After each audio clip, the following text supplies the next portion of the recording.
لا علاج مرض کی دوا۔ وہ مصر کا ایک بہت بڑا بزنس مین تھا۔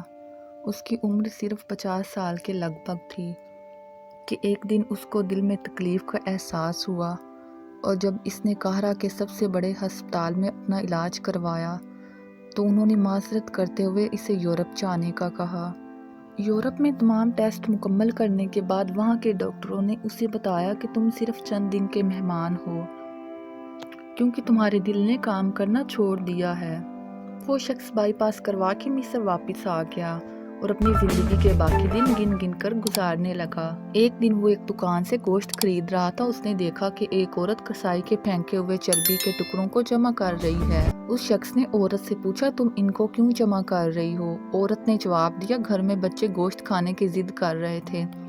میرا شوہر مر چکا ہے اور کمانے کا کوئی بھی ذریعہ نہیں ہے، اس لیے میں اپنے بچوں کی ضد پوری کرنے کے لیے یہ قدم اٹھا رہی ہوں، اور اس پھینکی ہوئی چربی کے ساتھ تھوڑا بہت جو گوشت بھی آ جاتا ہے تو میں اسے صاف کر کے پکا لوں گی۔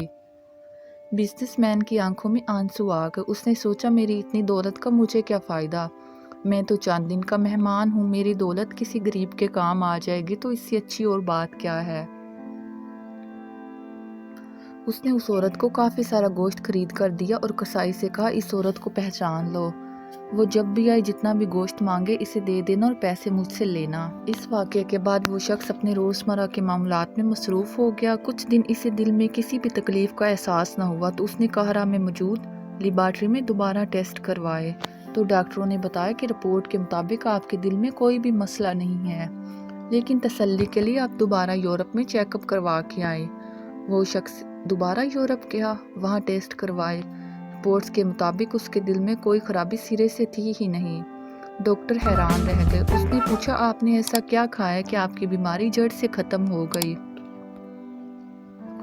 اسے وہ گوشت والی بیوہ یاد آ گئی۔ اس نے مسکرا کر کہا، علاج وہاں سے ہوا ہے جہاں تم لوگ یقین نہیں رکھتے۔